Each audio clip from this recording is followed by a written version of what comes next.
All right, what's happening, everybody? Welcome to the Course Creator Community Podcast. I'm your host, Jono, and I am super excited because we have an absolute rock star on the line this week. Now, I know I say that about every guest every week, but this person actually is a rock star. She's got the statistics to back it up. A little bit about this person. She's a TikTok coach for entrepreneurs new to TikTok. She's a speaker. She's spoken at some of the biggest marketing conferences online and all over the place. And she's not just a TikTok influencer, even though she has over like 100,000 followers. She ran a business before, her TikTok business before COVID. And I believe she's got a business degree from an Ivy League school. Just give me a nod if that's, or did I make that up? Yeah, we'll get sort of Canadian version. we'll get to that. But anyway, without further ado, let me introduce the one and only Miss Samantha Vlasceanu. Damn it! I was going to get $1 million if I pronounced it right, and I thought I had it. But let me say it slowly. Samantha Vlasceanu. Awesome. You did a pretty good job, Jono. Thanks for having me here. No, thank you for coming on. Before we get into it, run me through what's the business degree, Ivy League. Did I make that up, or is there some truth? I went to Richard Ivy School of Business. So like, sure, I'll say it's like an Ivy League school, but really it's like a Canadian version of it. Okay. Well, I'm from Australia, so anyone from Australia, we'll just call it an Ivy League school. Yeah. All right. Well, hey, let's dive into Samantha. I know I gave you a little bit of an intro, but give us the rundown. What is it you do? How'd you get into it? You know what, Jono? It was all really by accident. When COVID hit, I had a travel business at the time, and I thought I was a genius having a travel business in 2019.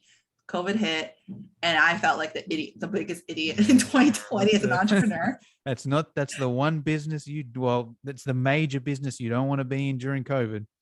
Essentially, yeah. And so when that happened, I had to shut down, and I'm not gonna lie, I went through a depression phase where I was like, I'm a loser, my business is failing, I had to close down.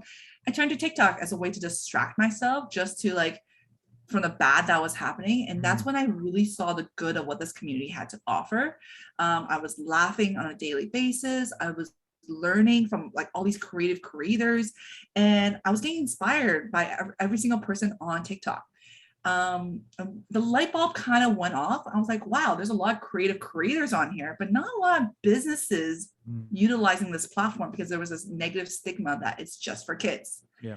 I'm like, this is it. Like, this is the next Instagram platform that I had to master, had to learn how everything works for me to learn how to do it from a business perspective.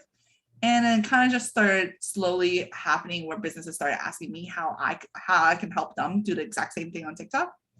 And so, ta-da, by accident, became a make-believe job called a TikTok coach. Yeah, I was going to say, so you didn't grow up being like, oh, I want to be a TikTok coach?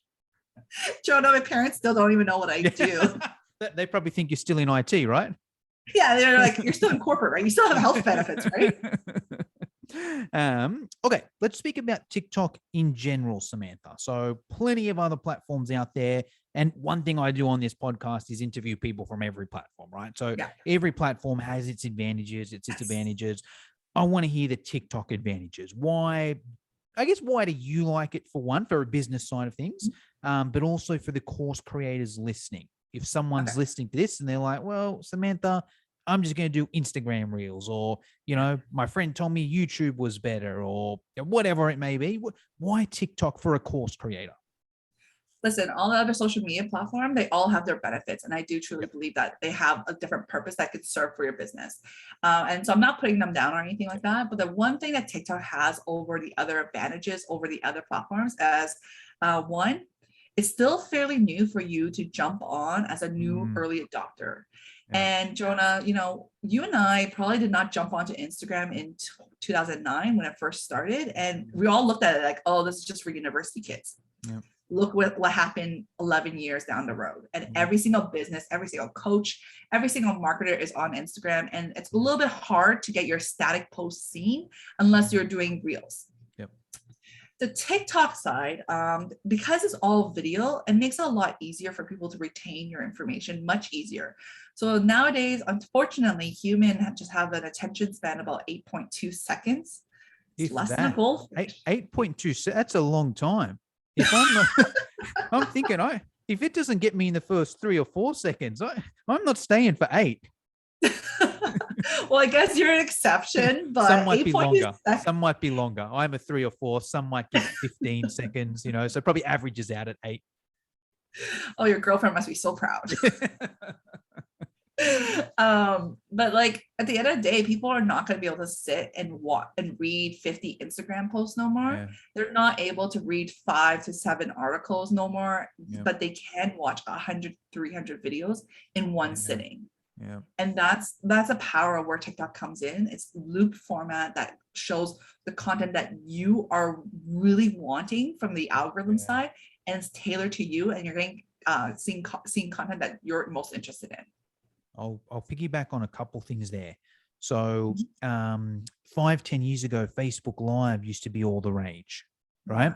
And I was on a date a couple weeks ago, and the girl was like, "Oh, I just did a Facebook Live, watch it and let me know what you think." I was like, "All right, yeah, send it over."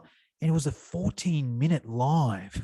And I'm like, I couldn't say no. I was on a date, if I wanted any chance to have a second date, I had to watch it. But the whole time I'm like, how disrespectful is this person? Like 14 minutes of my life. And then I watched it, and you'll never get back. I'll never get back. And afterwards she's like, "What do you think I did of what I said at the 7-minute mark?"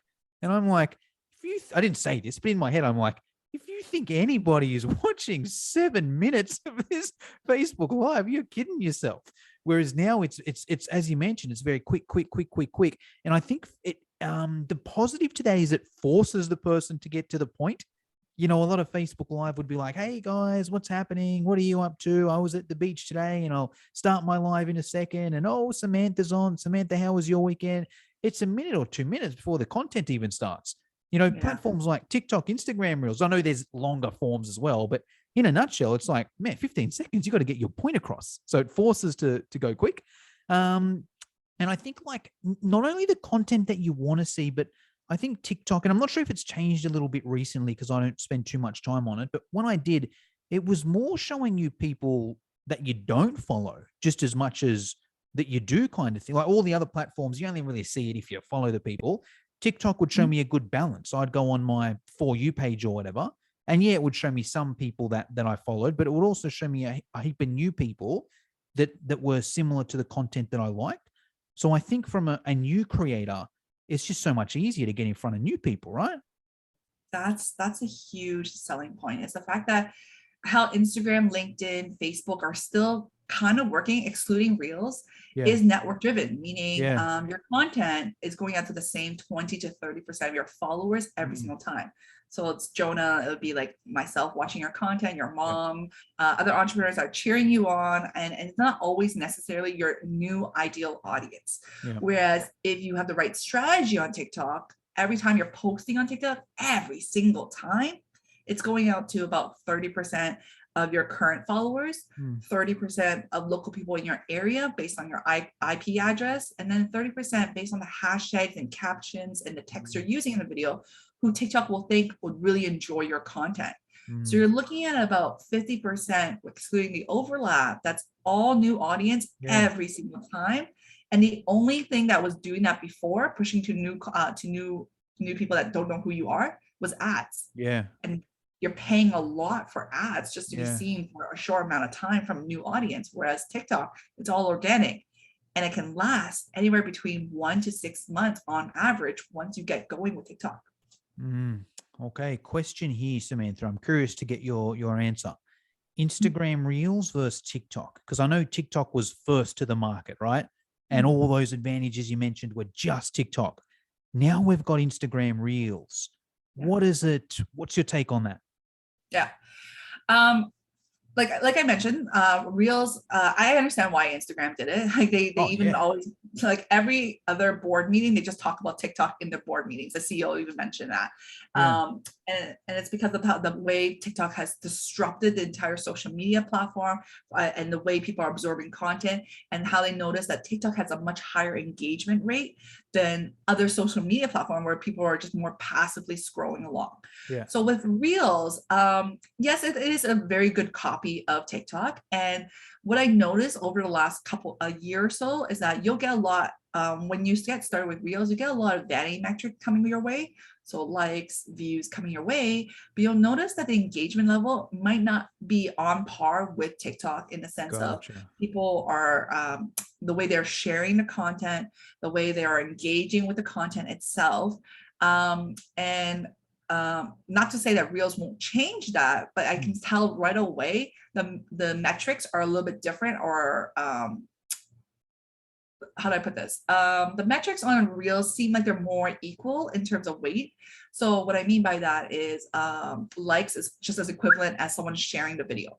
Whereas on TikTok, the moment someone shares your video, that's equivalent to 100 likes. Gotcha. So it can go viral quicker is what you're saying on TikTok? TikTok has more metrics around more shareable content. So if you are able to create more share-worthy content, your content gets pushed out to more audience that way, and it'll value your content at a much higher quality than, say, if you just post on Reels and you just had a short video, you'll get just as many views and likes, but not as much engagement coming through. Gotcha. Okay, makes sense. Before we get to the TikTok tips, can we just repurpose? Can we just download from Reels to TikTok, or TikTok to Reels? What's the go there? Oh, I'm a lazy coach, Jonah. So I am a huge believer of repurposing when it looks native. Just remove the watermark from TikTok. And I do suggest to your listeners to always go from TikTok to Reels for a couple of reasons. One, when you go from Reels to TikTok, you lose a sound or the audio sound that you're using, which is annoying because then you got to find the sound again on TikTok side. The second thing is when you go from TikTok to Reels, you come out ahead on Reels. Meaning you look like you started a whole new trend and you're ahead of the curve on the Reel side, because the content that you see on Reels sometimes is a little bit older or delayed from the TikTok world. And so when you do those kind of fun trending sounds, you look like a superstar to your followers. Like, oh my goodness, you just created this whole new trend. And you're like, yeah, really is not, but thank you guys. Gotcha. What about remove the watermark? How do we do? Is that an option on TikTok? Do we need an app? Yeah, so there's a couple of ways of doing so. A lot of people will suggest to use the snaptick.app. It's just a website. You just copy the link and you put it in and remove the watermark.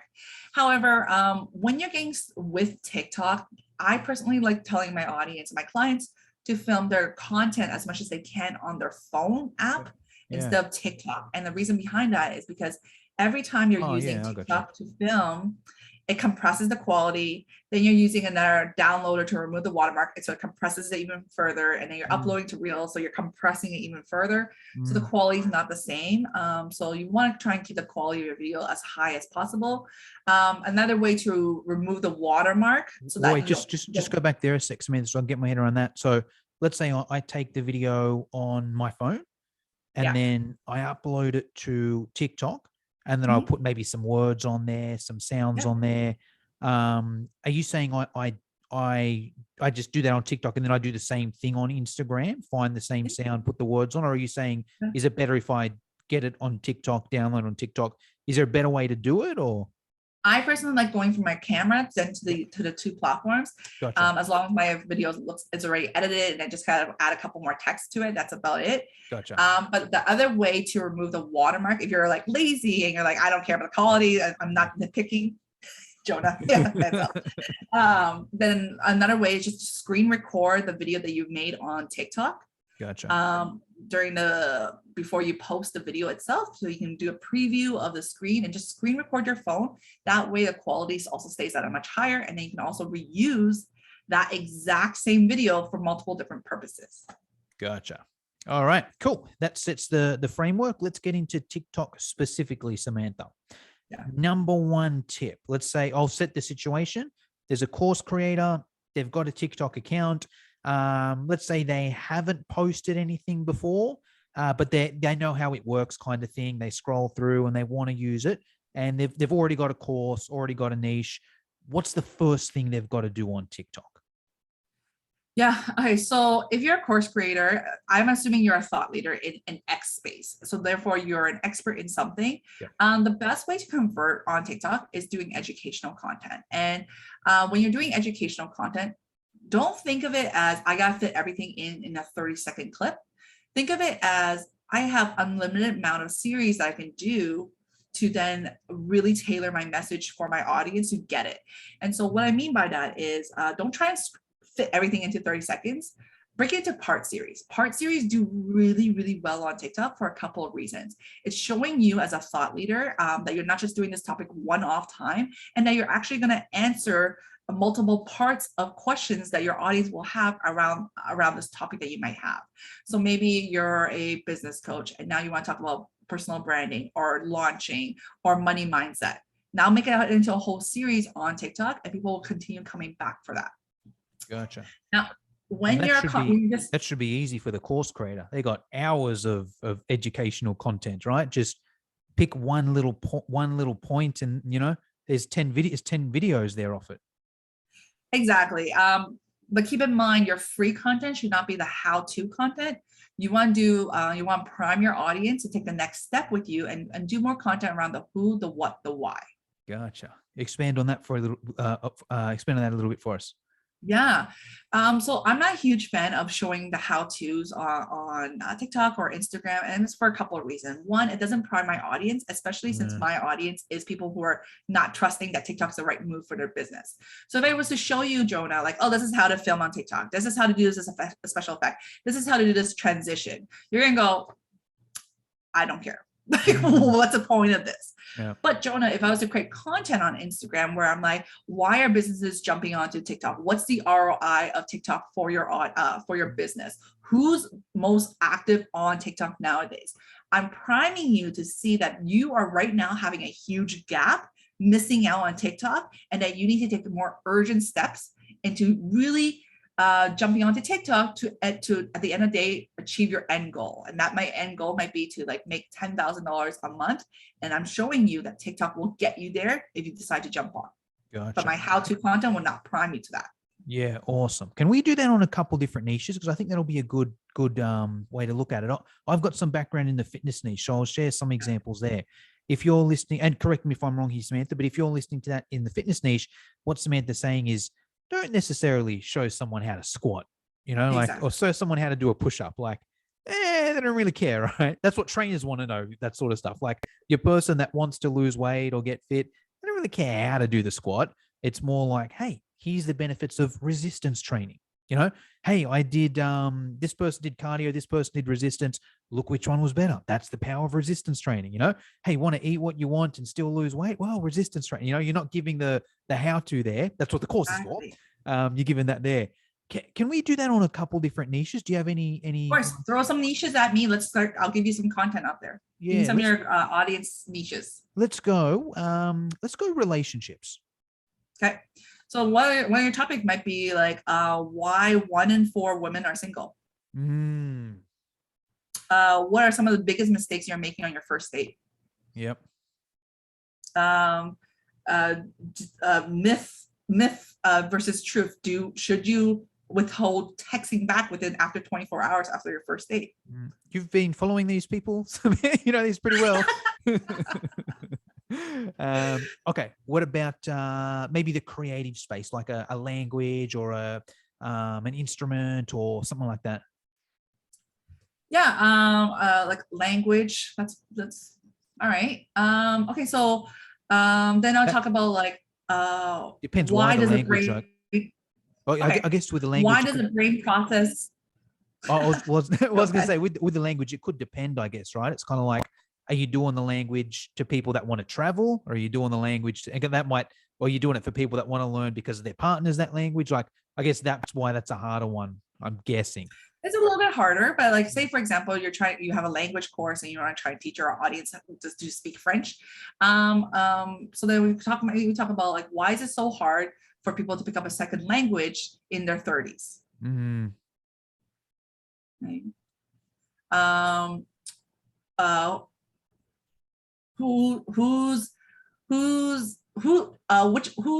Which type of people are much easier at picking up a second language? Someone who's Latin-based background versus Asian background that might be able to pick up a certain language faster, and why? Gotcha. Okay, cool. That's given us some tips there on terms of content to post. Anything we need to do? Actually, I'll hand it over to you. So, okay, we can go two ways here. Should we go deeper onto that and be like, all right, great, we got some educational content, but does it have to be us talking? Does it have to be a trend? Does it need to be text? Does it depend on the hashtag? Should we dive into that, or does that, or should we do a different point? What's best for you?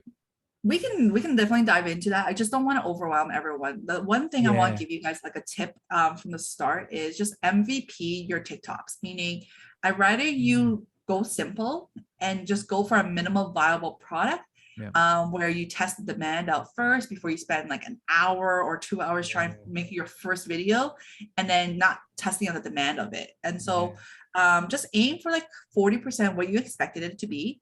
Remember, video marketing is a trained skill, which many of us, including myself, have to have practice at. And it's not just like your first video will look like that guy who did those crazy transitions or those crazy effects. And I really don't want you to think that I need to get to that level in order to create great content on TikTok. Just keep it simple. You never will, right? You'll spend you'll never get it done. Exactly. Be a year and you haven't even posted one video because it's not perfect. Whereas if you just did it for a year, they're probably close to perfect because you got a year of practice, even though your first one sucks. Yeah, Jono, just go look at my first TikTok video. I'll make you feel 10 times better. I was dancing. I had my double chin going. I was just like pointing off key to the music. It was awful. I'm going to do that right now. Actually, while I've got you, quick TikTok question. Does the sound, is it just me, or can you turn the sound off on this? Can you turn the sound off on TikTok or no? Yeah, you can definitely adjust the sound on the volume. That's a mistake a lot of people don't realize that they can actually do. And so when you're adding sound to your music, what you want to do is adjust the volume to about 10% against your own voice, because you really want to make sure that you're not being covered by the sound, or it makes it hard for your audience to hear what you have to say. And so that's what I'm talking about when you're adding background music to make that emotional connection for your audience to feel. And so when you bring it down the volume, make your volume at 100% and then the added sound to about like 6%. It does go up when you upload it. So then when you find a perfect balance, just bring it down even further. Gotcha. All right, cool. So that's our number one tip, educational content. What's the number two tip? Hashtags. Let's talk about hashtags. Oh, yes, please. I'm curious. All right. Okay, so guys, I'm assuming most of you guys are coaches. And if you guys are creating a course, you're some sort of coach or some sort of mentor or some sort of expert. When you're creating using hashtags on TikTok, don't just use hashtags that describe your course. Don't just use hashtags that describe what you do. So let's use you as an example, Jonah, as a fitness expert. Don't just use hashtag fitness for life, hashtag fitness expert. Use hashtag more so that your audience is using on TikTok. Okay. And the reason behind that is because in order for your videos to be seen by 1,000, 10,000, even 1 million people, all you need to do is find that 1 or 2 people that will engage with your content early on. Meaning they're sharing, they're engaging, they're liking your posts. And by you going just hashtag fitness expert, hashtag fitness coach, hashtag fitness for life, your content's going out to your competition, essentially, who are also using those kind of hashtags. And so if you want to find your ideal audience, use hashtags your audience is using, because the moment that you can describe their pain points better than they can, they will automatically assume you have the answer for them, which is your course at the end of the day. Awesome. So, okay, cool. Well, let's go a little bit deeper there. Is there a number for hashtags, how much we should be using, or is that irrelevant? What's your take there? Yeah. Okay. Before we jump into the number of hashtags, I also want you guys to also make sure you write this down. Use micro hashtags, and micro hashtags are anywhere that I consider anything between 500,000 to 20 million in views. Oh, I know that's considered micro. Yeah. And the reason behind that, again, the more niche down your hashtag is, the more likely you're finding the ideal audience that will resonate with your message early on. So with the micro hashtags, you just search on TikTok those kind of hashtag keywords, and you'll see how many views they will have on there. And then when it comes to how many hashtags to use, write this down, guys: 7 Of those 7, 4 will be what your audience is using to describe what they do or who they are on TikTok. 1 will be what you do.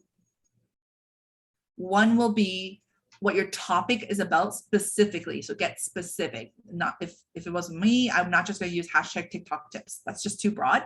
I'll go into what the topic I'm talking about, like hashtag TikTok lives, hashtag TikTok SEOs,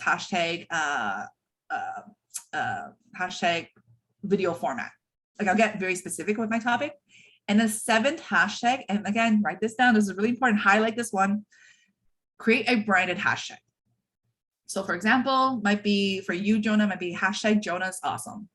And so not the business, the business name or a non-business? It could be whatever you want. Like it could be a unique one. Just make sure it's not it's not taken. Yep. Someone else is using it. B, it doesn't stand for like an organization, some sort of STD. Like just make sure it's like not like taken or means something else. Yep. And when you include a branded hashtag, always include this in every single one of your videos. And here, the reason behind that is because we never know which video is going to take off. But the moment that one video takes off and say Jonah, he uses that hashtag Jonah's awesome, and I get that video and I watch this entire video, guess what's going to happen? TikTok's going to send me hashtag Jonah's awesome videos. Gotcha. With that branded hashtag. So I'm going to get all of the other Jonah's videos. Love it. Question with those first 4 and maybe the first one, and then the first one of those ones, are they the same every time or should I rotate them? Like I'll use my, let's use my fitness education online business. That's where I help other fitness coaches essentially, right? So let's say I use 4 hashtags, so my audience there is personal trainers, right? Yeah. So, personal trainer life, group fitness instructor, whatever. Should I use those same 4 every video, or should I kind of, have a pool of 8 or 12 or something and I rotate through them? Or does that not matter too much? So I usually tell my clients to make a list of around 20 for that audience hashtag, and we'll do an A/B test early on, meaning it's very similar to what ads agencies would do, because there's so much going on with TikTok in terms of variables of why your videos might have done well, why it didn't do well. And so we want to eliminate, do a process of elimination. And then so to figure out if it's a hashtag issue, we'll create 5 videos with a similar creative, meaning maybe you're just talking in the videos and you're not doing anything crazy or trends or anything. And then so we'll test out 5 groups of 7 hashtags on those 5 different videos to see which of those 5 creative videos that are very similar, we're going to assume one or two of those groups of hashtags do better. Worked better. Gotcha. Okay, cool. There's some good tips there on hashtags. Number 3, Samantha. You guys all wrote it down. I got it here. It's 4, which are describing your audience. It's 1, which is describing what you do. 1 specific to that topic that video is on, and then 1 which is your branded hashtag. Yeah. Awesome. I'll start doing that. All right. So number 1 was is content, educational. Number 2 is we're adding hashtags on it with that specific Samantha formula. What's a 3rd tip, Samantha? Yeah. Okay. So when it comes to your videos, we're going to keep it simple. Remember, your audience might not know that they have a problem. They might not know there's a solution out there for them. So I want you guys to always remember that when your audience comes to your video, they've already watched over 100 to 300 videos. And so keep it digestible for your audience and make sure it's at a grade 5 reading level. Yeah. Not to say you have to dumb it down, but it's because the general public, the news cycle is at a grade 5 reading level. I'll even throw me in there as well. But look, here's the other thing, right? The way I look at that is kind of like if I'm on TikTok, when I'm on TikTok, that's not when I'm at my most focused. That's not when I'm studying and reading, that's when I want to kind of be a bit more kicked back. So if someone's pitching it too high of a level, even though I could understand it, if I sat down and read it and analyzed it, I'm not in the mood for that. I'm going to scroll past. And I think that's a good point for course creators, because as a course creator, you want to be seen as the expert, right? You want to be seen as someone that's intelligent, but it can be a down point if you pitch it too high, right? Yeah. Yeah. So you just, again, keep it at a grade 5 reading level. You can wow them afterwards. Once they start following, once they grab your freebie, once they do the move course, on to right? the next thing. Exactly. Yeah. That's when you can impress them. But TikTok, you got to keep it grade 5 reading level, digestible information, and try not to cram everything in that 30-second clip. Gotcha. Okay. That's a good third one. Let's go maybe one more tip, Samantha, and then I've got some finishing up questions. Okay. So when it comes to creating content in general, I like to think of it as, well, actually, you know what, I'll do this. When it comes to content, you don't need to reinvent the wheel. Okay. And so I'm going to give you a strategy. Write this down. Jonah, pop quiz time. If we were creating a content together where we're saying, okay, here are 3 mistakes your audience is making as a new personal trainer. Gotcha. Yep. Okay? That's your topic right there. Yep. How many content idea is that? Is that 1 TikTok video? Is that 2? Is that 3? I guess it depends how you do it. If I could have, well, I mean, minimum 3, but then I'm guessing for each one of those, I can do it in a few different ways, right? Maybe I do one as a, I think minimum 3. No, so it should be minimum 6, I'd say, because I can probably come up with at least 2 variations for each one of those 3. What's the answer? Okay, Jonah, I like your answer because you were like, I don't want to get it wrong, so I'm just going to say minimum. Yeah, exactly. So that's 8 right there. Okay. Yeah. So we're going to work smarter and we're going to create 8 content off of 1 topic. So let's go back to that example, or an example of here are the 3 mistakes my audience is making in X. Yep. So the first video you're going to make is going to be 1-minute video where you're going to explain the topic. You're going to say this topic, and then you're going to explain mistake number. Tell them like mistake number 1. Explain why it's a mistake. Gotcha. Mistake number 2. Explain. Mistake number 3. Explain. In the one video. In one video, 1-minute video. Yep. It's like a longer form video. Yep. Man, how the world's changing. A 1-minute video. Long form. I used to think as long form as a Joe Rogan 3-hour podcast, you know? now long form is 1 minute on TikTok. Your second video that you're going to create, because we have the topic on you, is now you're going to create one short version of that video where you're going to go, here are 3 mistakes my audience is making in X. 1, 2, 3. So it's going to be a 30-second video. Gotcha. Not explaining each of the mistakes. Yep. Video number 3, 4, and 5 will be each of those mistakes in a more detailed format. Gotcha.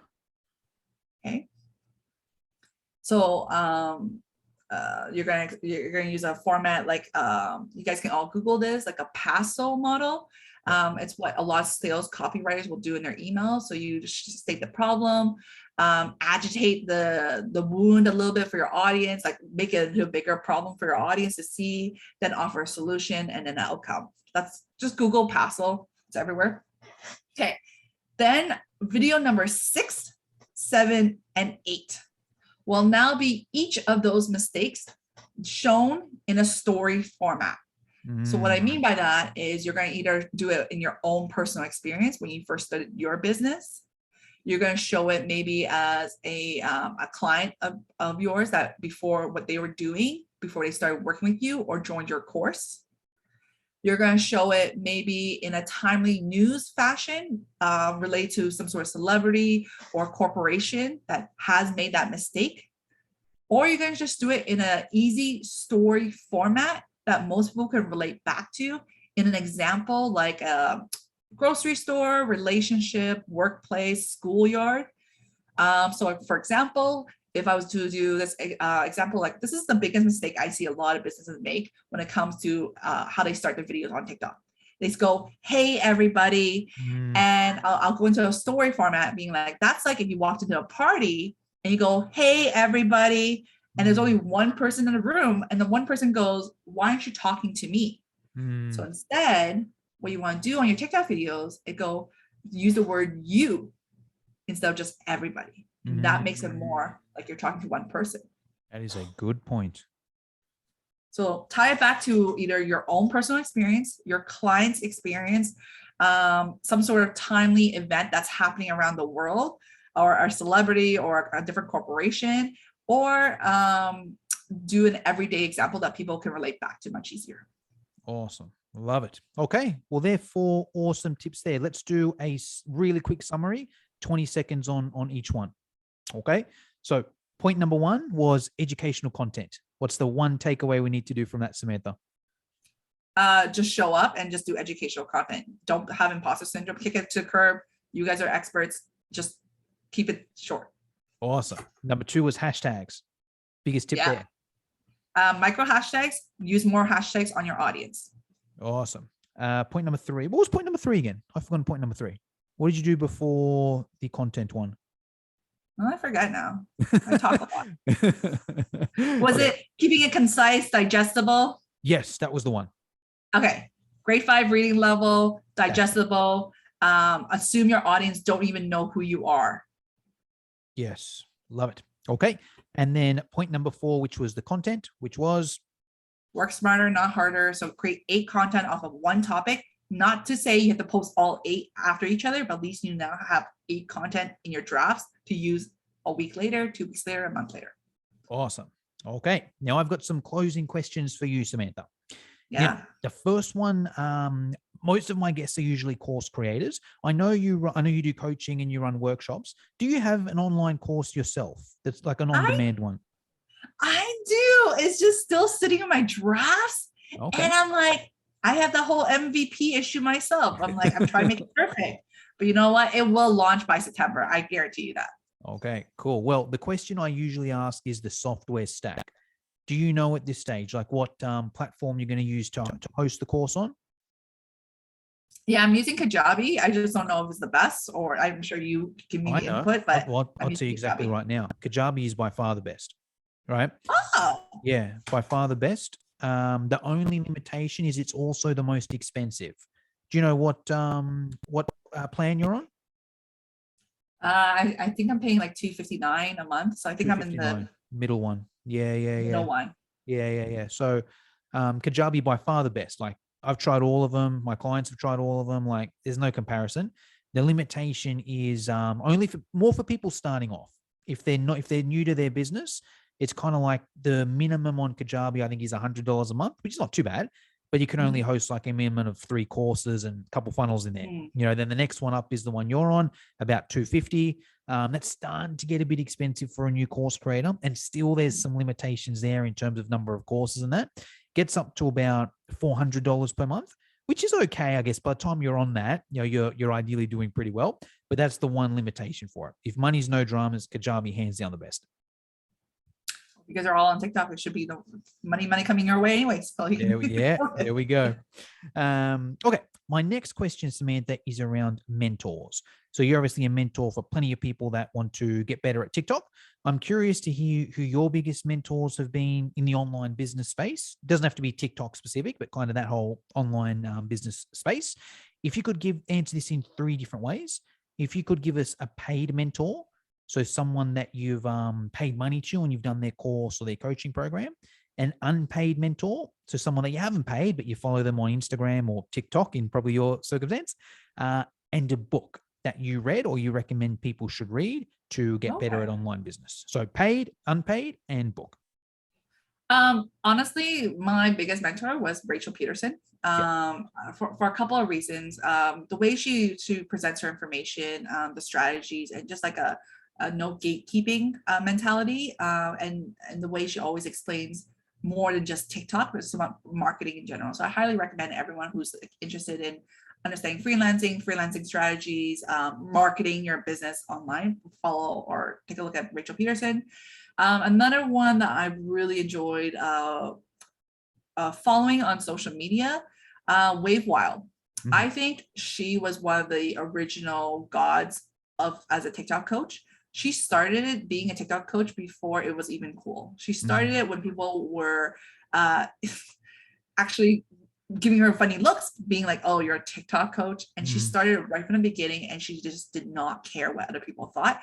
And she's made it into a huge empire. The book that I highly recommend for a lot of people, if you're like me, where you have bad habits or you procrastinate or you let imposter syndrome get to you, I highly recommend the book Atomic Habits. Have you read it, Yeah, Jono? James Clear, right? Yeah. Yeah. Especially from any angle of your life, it's great for just getting set up to make things that's so overwhelming, make it a lot more achievable into little tasks and making it just much easier to make sure that the bad habits that you do have they're out of sight, out of mind kind of thing, to make it easier for you to do the good habits. So I highly recommend that book for anyone that's interested in changing their habits. Love it. I'll tell you a story on each three of those. So yeah, Atomic Habits, love that book. That's one of them, because I asked this question to every guest, and that's definitely one, if not the most recommended book, definitely one of them. So Wave Wild, yeah, she's actually a friend of mine. So I had her on this podcast probably about 6 months ago. And then I met up with her at Social Media Marketing World in San Diego. You did see her there. Okay. Yeah. Have you been? I did not. I wasn't able to go that one. No. In San Diego, right? Yeah. Well, I go every year. All right. And it's funny. So that's where I met Nicole Wong, who we were speaking about earlier. So I met her in God out there. Yeah. Well, like you may not know Nicole Wong if you're listening to this, because the thing with Nicole Wong, like most of the other heavy hitters I know in the space, I've kind of met from like going to Social Media World, or, I've had them on the podcast or that kind of stuff there. Nicole, I just kind of met organically on social media, and she's kind of hidden a bit from the whole space. Like she's just not in the same space as like Rachel Peterson and Wave Wild and that. She's just as good and popular, but it's just a very different kind of space I found she's been in. So, but anyway, met her at Social Media World, and back in 2020. And when I went to, that was right before the pandemic. It was literally March 2020. I was going to go to a convention straight after, but I had to leave San Diego early. Otherwise I wouldn't have been able to get out, but met Nicole Wong there. And that's where I first heard of Rachel Peterson. She gave a talk on TikTok. Yeah. And she was the only presenter out of everyone at Social Media World in 2020 that gave the talk on TikTok. Right. Mm-hmm. But it was the busiest talk in the whole thing out of all the different, because if you're listening to this, you haven't been to Social Media Marketing World before, there's like 4 or 5 different presentations at once. It's like there's a YouTube one, an Instagram one, a Facebook one, and it goes like that kind of all day. This TikTok one had like 3 people in the other things, and like everyone was just in that TikTok one. That was my first experience of Rachel Peterson. I went back to Social Media World this year, 2022, right? 2 years later, and TikTok was the most covered one. And I was like, wow, what a change in 2 years. And Wave Wild was a speaker at this one here. And then I got to meet her in person, yada, yada, yada. That's awesome. So, Samantha, that's pretty much all I wanted to cover. If someone's listening to this and they're like, all right, this woman is cool, I want to obviously follow her on TikTok, but I also want to follow her around the place as well and check out what she's doing. Where's the best place to follow you? Have you got any workshops coming up? What can you tell us about that? Well, thanks, Jono. So yeah, if you guys wanted to follow me on Instagram, because I'm assuming most of you guys are on Instagram, I'm at the Tick-Tock Coach. If you guys want to check out my that is a good handle, by the way. Locked in that SEO. Yeah. That's how I found you. I was like, I need a TikTok coach. Let me go on Instagram and type in TikTok coach, and you're the first one that came up. So good, well done there. Yeah. Also on TikTok at the Tick-Tock Coach Sam V as well. And if you guys did want to learn more from me specifically on TikTok and how to use it for my business, for your course, to promote it, conversion, I am hosting a workshop. So feel free to sign up for my workshop. Just go through my link in bio through Instagram or TikTok, and you'll be able to sign up and grab a spot. Awesome. And I'll put all those links in the show notes. Samantha, that's pretty much all I wanted to get through. Is there anything I should have asked you but forgot to, or is there anything you want to finish us off with? Jono, final thoughts. What's your best advice that you now know that you wish you knew when you first started as a course creator? Oh, as a course, so nothing to do with TikTok, as a course creator? Just start, course creator. Oh, okay. Biggest info I know now than when I got started. Okay, so this is my biggest mistake ever. It's probably a different one to everyone else, but I think it's a good message as well. when I first started as a course creator, made my first few sales organically, which was fine. Knew I wanted to, there's actually 2 mistakes. Can I share 2? Yeah. Okay. These are 2 mistakes I made early on, but I've learned the lesson from them. So I had a course, was doing okay organically, wanted to scale it. I saw the opportunity. I'm like, I'm making good money doing nothing much, imagine if I actually ran some ads or something, So invested in a mentor for $5,000, which at the time, I bought my car for $2,000. So it was the most money I'd ever spend. Didn't really do my research on the mentor. And after about 3 weeks, he just stopped returning my calls. So yeah, that was a waste of $5,000. And nothing wrong with investing in yourself and a coach. But my advice there is do a bit of research first. If someone just calls you randomly, don't give them your $5,000. So that was one thing I did. And I didn't really, I did learn my lesson. I invested another $5,000 straight away on a Facebook ads coach. But I did my research. That person was on a podcast. I was friends with his sister, yada, yada, yada. And taught me Facebook ads and put this killer Facebook ad together.